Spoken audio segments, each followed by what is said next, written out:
Hello there, I'm Marty Janeski. Today is November 14th, 2022.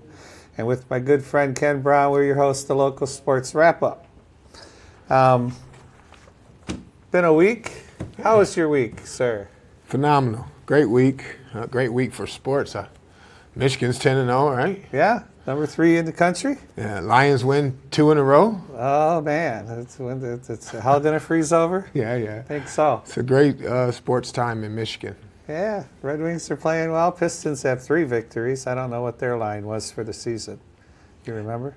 No, but the Cunningham kid's out. Yeah. So they got to get him back, and I think they'll be fine. They look young and healthy. And They play run up tonight, down. and then they play. They head out west for that long west road trip. Usually takes 2 weeks. I got you. Play everybody, Phoenix, all them teams out there, and then the LAs and and they'll work their way back. Yeah. So football. Regionals were off and running. We had 3 teams in the mix downriver. And we're batting .333. We got 1 through the mix. As you can see up there, Detroit Country Day took care of Flat Rock. 44-7. Yeah. Mason beat Trenton 49-30. That was a good game. We'll talk about that in a minute. Brother Rice and Martin Luther King. Martin Luther King took care of them, 22-12. We'll talk about that in a minute. The Pirates. Moving on. The Pirates are going to be the representative of Downriver. 12-0, 45-35 over Divine Child. They'll take on a Goodrich team, where is Goodrich? It's got to be close to Grand Rapids. So? I've seen the sign. Have you? I don't know exactly. Going 96 somewhere. Going out that way to state. You've seen that sign? Yeah. Okay, so they're in the middle of the state. Let's talk with our champs, our downriver representatives, the Riverview Pirates. Well, as a 12-0 team, took care of Dearborn Divine Child. Divine Child, they had played before. Yeah, they had beat them. I think it was the first game of the season. Right, that was their non-league game. Yeah, correct. And they took care of them this time, 45-35.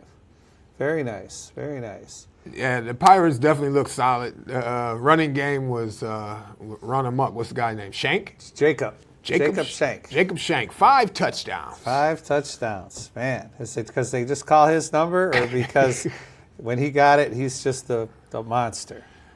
I think it's a combination of things, because they also had guys that were scoring on 2-point conversions and stuff like that. But Jacob was breaking. I know he had a 50-yarder and a 52-yarder, so he rushed for like 257 yards. Right. Caught up 1 pass for 20 yards. So he was the full kit and caboodle on Friday night for them. Yes, he had a heck of a day. The game went back and forth. I know that Riverview at the half, I don't think if we had, it went 7-0 Bucks. Then Dearborn just tied it up, 7-7. Then it went 13-7. Shank, that was the 50-yard pay dirt one. Took 50 seconds when they went down. It was 7-7. Took them 50 seconds to take the lead again. Yeah. How demoralizing is that for Divine Child? You try to go down and you score, and then they come right back quick. And then that lead lasted less than 2 minutes. Oh, let's see. 50. Oh yeah. Then they took a 14-13 lead. Divine Child did. They made their extra point. Yeah. And then that lasted all of 2 minutes. And there's another touchdown. There's another touchdown. And the 2-point conversion. So now they go up 21-14. Yep. Crazy game. Then with 4 seconds left, Riverview, let's see. Oh, yeah. Then they kick it off. To a freshman. Right? And he goes 80 yards and ties the game 21-21. So Divine Child's having a party. The game was at Riverview, so just the crowd going nuts. And then when Riverview got the ball back with 4 seconds left in the half, they kicked the field goal, right? Yeah. So they're up 24-21. I think that coach is gutsy there, right? Your kicker's already missed an extra point. And then you say, you know what, let's kick a 33-yarder. And he does it, and he makes it. He aces it. Yeah. So. And then Divine Child tried an onside kick to start the second half. Didn't work. And then they hand the ball off to Shank, first play, he goes 50 yards. Yeah. But I thought that the coach's reasoning was pretty cool. He says something to the effect of, they usually end up around the 50-yard line anyway, so on the kickoff, so we might as well go for the onside kick. But to me, that kind of, you're trying to catch somebody off guard with that, you know. It didn't work. Didn't work that time. And then the Riverview defense kind of started to hold, ended up taking their 35. It was 38-35, but they had a 38-21 advantage at one point. And then Divine Child, never say die, came back and scored. And actually, it was 38-35 with 9 minutes left in the game. Yeah, so it was a lot of time. You still had time, and you showed that you could score quick. But in the end, defense held off. Yeah. And, you know, they've got 12-0. Divine Child, no slouch. 11. What were they? They had 10-2. 10-2. Yeah. No slouch. And only two losses. And probably 3, right? They probably ended 10-3. They came in the game 10-2. And 2 of those 3 losses is to Riverview. So, who are the regional champs, and they'll have to find a way to beat them if they want to move on. Yeah. And I'm sure we'll find out more about Goodrich coming up real soon to see how Goodrich plays against the Pirates. And these games from here on out are at neutral sites. So they make both teams travel. Hopefully it's somewhere between the two schools or closer to our school. That would always be better. And I know we're supposed to get snow over the next 2 days. It would seem that this would be a perfect opportunity for a running team like Riverview to dominate. Because once the weather and the wind and those factors come into play, I think that if you can ground and pound, you got a good opportunity to, flex your muscle type of deal. Yeah, and they're really good at what they do with that triple option crazy reverse type thing that they do. Someday I'm going to go see it. Yeah, it's a team. Someday I'm going to just go out there and check it out. And you may get to go to, Fort Field and see it. Oh, yeah. At least it'd be warm. Well, those games are televised on Bally's. It's true. I could watch that game from the comfort of my own living room. Because And after the Lions play on Thursday, the field's there for them. That's right. And Bally is actually showing it on Wyandotte Connects on Channel 35. They've been showing replays of all the games, so it's a good way for you to kind of brush up on it too. So that's good. And this Goodrich team that they're going to play took care of Orchard Lake St. Mary 40-20. So that name, Orchard Lake St. Mary. But weren't they the team that snuck in with 3 or 4 victories? Yeah, based on their record, them and Brother Rice both got in with 3 and 5 records just because, like they were talking about, they play up. So they play in so many teams that are above them that they Shout out to Frank for some of our information, too. Yeah, Frank's phenomenal. He is. Maybe we can get him in one more time, why it's playoff football. That'd be cool. Yeah, we'll see what we can do. He's a busy guy, but what we did learn, we're filming on the daytime now, and he is available during the day more than he is during the nighttime. Yeah, so. Come on, Frank, come on down. That's right. So next up, Flat Rock. Flat Rock had to take on Detroit Country Day. Probably never an easy task, and they. What did they end up? They scored on their first possession. Start out with an onside kick, did they? Yes. So Flat Rock starts the game with the onside kick, gets the ball, right? And then they drive down, and they score on a trick play. What do you say? Handoff to the quarterback. No, handoff to the running back going around the right end. And, everybody's seen the play where the quarterback just kind of floats out down the left sidelines all alone. Boom. 5-yard touchdown. Boom. 7-0. Yeah, right, just like that. Yeah, they're feeling good about themselves, right? And I believe hosting that game. I believe they were hosting that game. Man, you got to feel good about it. But 44 points in a row after that. The most points that Detroit Country Day has scored all season. Wow. They scored on their next 5 possessions and were up, obviously, 35. I don't know if there was a field goal in there or not, but they were up. At least 35-7, right, something like that. And I don't know if Flat Rock self-destructed. They just couldn't. 3 first downs the next 10 possessions. Yeah. So it was 3 and out, or either they got not 3 and out, but stopped on 4th down when they tried to convert. But either way, 3 first downs on their next 10 possessions. You're not going to score points that way. Yeah, but I think the coach took a high road. You know, you go in and you have to have an idea that it's a tough deal to start off with an onside kick, is my thought, and then a trick play. So if you're pulling out your tricks early and often, you're thinking, you know, he watched the film, he knew what they were facing. I read where the quarterback said they were a lot faster in person than they were on film, so that kind of played a little bit into it. But they play really well, and I believe that's the coach's first year. He said that senior class was it was good to get them to gel, and now they can move forward. It was his first year, and now they got an opportunity. They got a great season, nothing to be ashamed of. Not at all, and I believe this was the first time they got that far since. It's on here somewhere, but anyway. Since 1998. It's the first time that Flat Rock's gotten to the state semifinals. Oh, that was back then, but it's 3rd round of the postseason. Either Right. way. The year after, they added a round, whatever this semifinal round. But you're right. They made the semifinals in 1998. So the Mason gets to move on to the D3 state semifinals, and they're playing Detroit King. Yeah. As we mentioned, took care of Brother Rice. That might be a game to watch, too. Yeah, and I think that Martin Luther King game was really more, even closer than the score indicated. It was 22-12 or whatever. We showed the score earlier.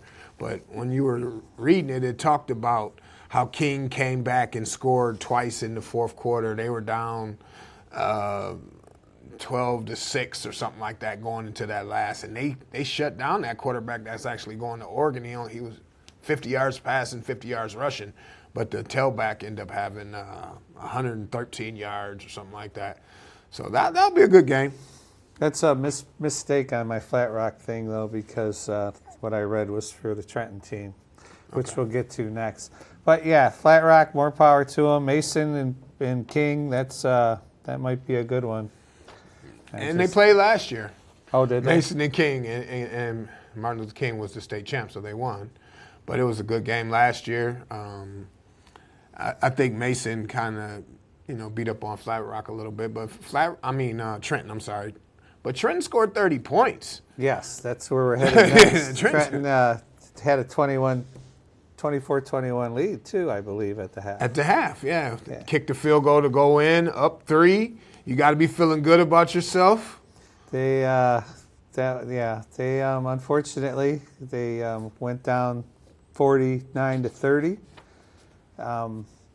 Mason's a tough. One thing, we're 1 week away from the finals because they'll play this weekend coming up, and then the following weekend's Thanksgiving, and that's when they play at Ford Field. Is the Friday and Saturday after the Lions play. You got all 8 divisions of school, 7-on-7, all that. So this will be the stuff. last outdoor game at these neutral sites, and then the winners of those games will go down to Ford Field and play.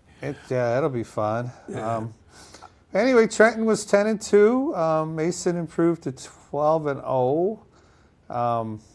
Again, Ty Norgan, he was spectacular. That kid, I don't know if he's signed to go anywhere. Do we know? I didn't. Maybe we'll get that. We did a show last year of commits, and it was after this. But I think you're right. Norgan's definitely a beast, using Frank's words. Even if you think about what Mason actually did, is they took away the run, which they were a dominant running team, and then up until that point. And then he still was able to pass and throw touchdowns as well. So. Yeah. Kid had a stellar game. I mean, let's face it. Let's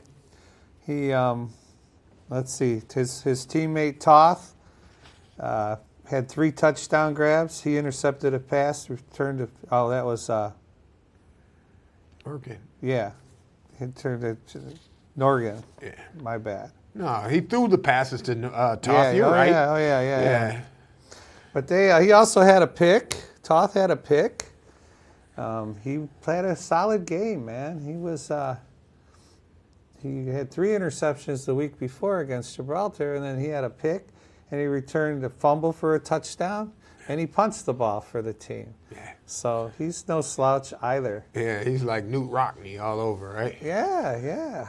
I thought that the interesting thing about Mason was they said that their top receiver had got hurt the previous week in the district final. So they called up this kid, Bagby, who had 9 catches, 153 yards, a couple touchdowns. So it's like next man up. And I think that during this time of year, that's huge, right? It's a team. It's a total team game. Everybody's a little hurt, right? Oh, yeah. Everybody's a little hurt. You're either hurt or injured. Yeah. Everybody's got aches and pains at this point. And Yeah. plus, at this point, you're playing all the good teams. They're bigger and stronger, generally. That's true. Generally, they're bigger and stronger. But, yeah, they went it was a shame because Trenton had the 24-21 lead, and then halfway through the third quarter, they were down by 10. It was 34 by 11, I mean. You know, all of a sudden it's 35-24.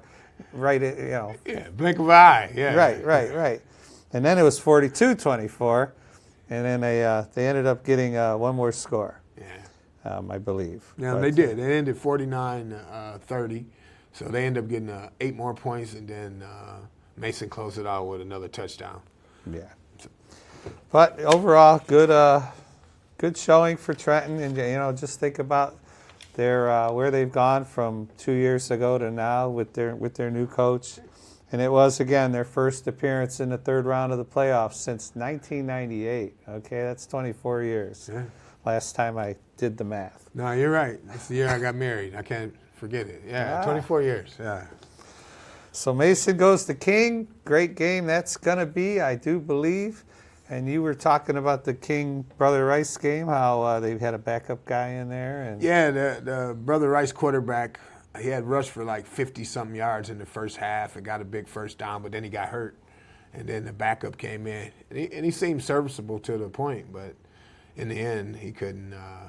All the D1 commits kind of took a toll. I talked to a friend of mine whose son plays for Brother Rice, and they had kind of similar to that South Lyon deal you were talking about. He said that they had 6 guys that were out, 6 starters that weren't going to play, including his son.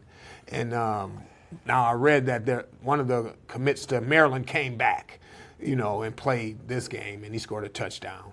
But, they were beat up, man. This time of year, you're beat up.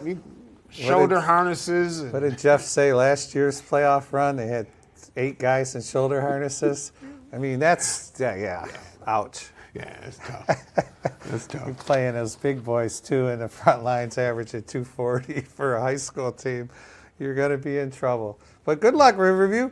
We're looking forward to it. We're going to be able to talk hockey, in a week or two. The seasons are kicking off. Apparently, there were a bunch of games last Saturday. Okay. I'm not sure if they were league games or not. I don't know if their league season starts as early. I know today is my first day of bowling. Okay. Bowling tryouts are the next 3 days. Generally, we're a no-cut sport. We'll cut if the numbers are too ridiculously high. But I can carry 10 or 12 and have a JV team and a varsity team, and the boys can do the same thing. And that way, they're still bowling, as opposed to cutting a kid and not seeing him for the next 9 months or a year when we do this all over again. So we'll keep them around. I won't know what I have till today and tomorrow are all done. But I have the returning 6 that I've only lost 2. So I've got 6 returning. And I'll make them bowlers. At least, we'll look like a bowling team. Definitely. So, but your number 1 bowler's gone. No, 1 more year. 1 more year. 1 more year. 1 more year. All right. Angelita's back, yeah. She's been bowling well. She finished 4th in the college showcase. They had a Thunder Bowl last summer. Okay. So out of hundreds of females, she was number 4. Not bad. So she got, all of a sudden, we got college scouts interested in her, and I have to talk to her about her future. But they go through the coach, they go through the school. New AD Mike gets a an email about inquiring. He sends it to me. I send it to Angelita's mom. That's good. You know, that's the drill. I'm not going to influence this kid one school or another. I don't care where she goes. And if she can get her school paid for by bowling, she's good enough to go to any school she wants. You know, but the problem with the bowling game in general, it's not a Big Ten sport, okay? A few schools, Nebraska's got the best bowling team around in the Big Ten, but like Michigan's team is a club team. You know, they don't put any money into the bowling. They should have a coach and equipment and a bowling alley and they should be recruiting kids. U of M Dearborn recruits the kids, but then again, they're the lower. They're not even. What are they? They're what is it called? It's GLAC, GLAC, right? Yeah. Something like that division, and that's the problem with getting scholarships, as Summer did last year, and even TC is bowling for U of Michigan State's team. Okay. It's a club team also, but they have a coach. They have a coach and they have it all. But all the junior schools, the Max and stuff, you know, the Concordias and all that, they'll recruit you. You know, what's the one up there? Lawrence Tech. Okay. They have a great bowling team, you know, on the female side. But they're all lower division schools, private schools that will give you half of their admission tuition. Yeah. They'll give you half of it, but they won't. You know, that covers. When my daughter saw that, she said it cost me just as much to go to U of M. Yeah. And I'm getting half, so I'll just go to U of M. Yeah, you know, it's an $80,000 school, so you get $40,000, and it looks great on paper, but you still got to make a decision. Correct. I think that if you can, as her coach, and whoever her counselor and her parent, obviously, just talking to her about what she wants to do with the rest of her life, and then picking the school based on that. Correct. Right, and then if they have bowling, it's a plus. Right. You know, if she wants to be in healthcare, you're finding the best healthcare school, Yeah. and then she gets an opportunity to go there and bowl. It's just Yeah. no, it's a phenomenal opportunity for her. No, and I'll agree with that. That's you know, that's what Julia did, and she bowled with the boys until COVID hit and knocked out a couple seasons. She was having a blast. Yeah. She was bowling every weekend somewhere, or every other weekend, 2 tournaments a month, and they were practicing twice a week. Okay. And they were just a bunch of guys that got together, and you had to pay an upfront fee, maybe $700 to cover everything for 4 months. Yeah. And she got to go to the regionals, the college regionals, where they have 200 girls bowling for 8 spots. Yeah. And hey, we were in spot number 8 after game 1. Okay. So we were still there. We were in the top 20 after game 3. And then it kind of fizzled out a little bit. And I think as a parent, you know, you want your kid to be successful in college. So you want to put them in familiar territory. So if they've been familiar with the schedule of bowling or softball, volleyball, whatever they've been familiar with, you want to make sure that they have that same familiarity when they go to college. Correct. And then they get a chance to meet friends and different things. So it's a social piece too. It's a big choice, you know. So I look forward to hearing about Angelina and some of the other kids that you might even have that have an opportunity. There's a couple. I really believe that they'll have opportunities by the time their senior year comes around. It's my job to make them better bowlers. That's right. I can only, you know, I can't throw it for them, but I can show them how to throw it. That's all I can say. Bowling's hard. You know, it's like golf. Bowling can be hard. And, you know, you throw the perfect shot, you don't carry. And you throw a crappy shot and they all fall down. You know, I'm living it. I'm still living that game because I enjoy it. You know what I kind of look forward to next week? Having more information about Samantha Cost. In the state finals? Yeah, and what she did November in cross country. 5th, they were they were last Saturday. Yeah. And, because they have a great article. I don't know if this is a shameless plug, but no, plug it. Wyandotte Today has a great article about Samantha Cost and how gritty she looks in that ordeal. It's a great picture. Yeah, she's running. It talks about her knowing that she wanted to run in 6th grade because she could beat all the boys in running. And then a teacher kind of recommended her to do cross country. Which in middle school, that's where it should start. You know, when they have 40 kids on their volleyball team at middle school and they give them all a shot, and they should be going, you should go to bowling. You should go. Just because, we always need bodies, us bowler coaches. They call it, I guess the reputation is a nerd school. And she's got nothing to be ashamed of because she's been running by everybody for about 4 years now. And slowly we've seen the progress as we talked about her position in regionals and her position at the state hopefully has increased. Yeah. And the one big meet she missed this year, she was doing SATs. That was the reason there was no, Samantha Cost at the top of the list. Yeah. So, I mean, it's good that her passion is there, and I'm sure we're going to read about her signing somewhere and then not too long if she wants to go with the running part. Yeah. I'm not sure if she plays anything else, softball or... I would think if she's a cross-country runner in the spring, she's doing track. Yeah.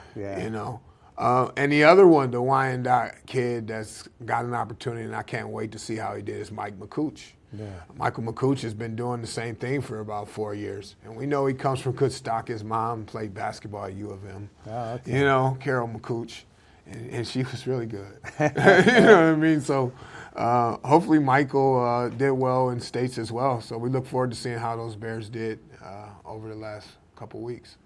Speaking of the Bears, Lions won a game. I didn't realize when I went to Chicago last weekend that it was a Detroit playing Chicago weekend. What? You don't see a lot of Detroit colors out on the street in Chicago. It's just not safe. But, we went for the weekend, and I just realized, like, on Thursday before we left that the Lions were playing in Chicago. But I'm not sitting in the cold and doing any of that. So we're, as we wrap up here, as we run out of time, anything for you this week going on? I've got a busy week because of the bowling, tryouts and everything. But what about you? Anything special going down? My daughter turns 34 tomorrow. Happy birthday, Kenyatta. There you go. So doing stuff with the kids and the family and getting ready for fantasy football playoffs. We're not that close yet. Week 14 is right around the corner. It's time to do true. sneaky moves. Yeah, that's true. So as we wrap up, me and Ken will see you next week. Get a hold of us, localsportswrapup@gmail.com. Tell us about your kid, how great they are, and we'll talk about it. I haven't seen any emails lately. Come on, our 30 fans that are watching this show, you guys got to chip in. And our ADs, too. I've been telling the ADs to look us up and give us some information on your kids. So get a hold of us there. Watch us on YouTube. And for the show, I'm Marty Ginessi. That's Ken Brown. And we will see you in a week. Everybody take care and go Pirates.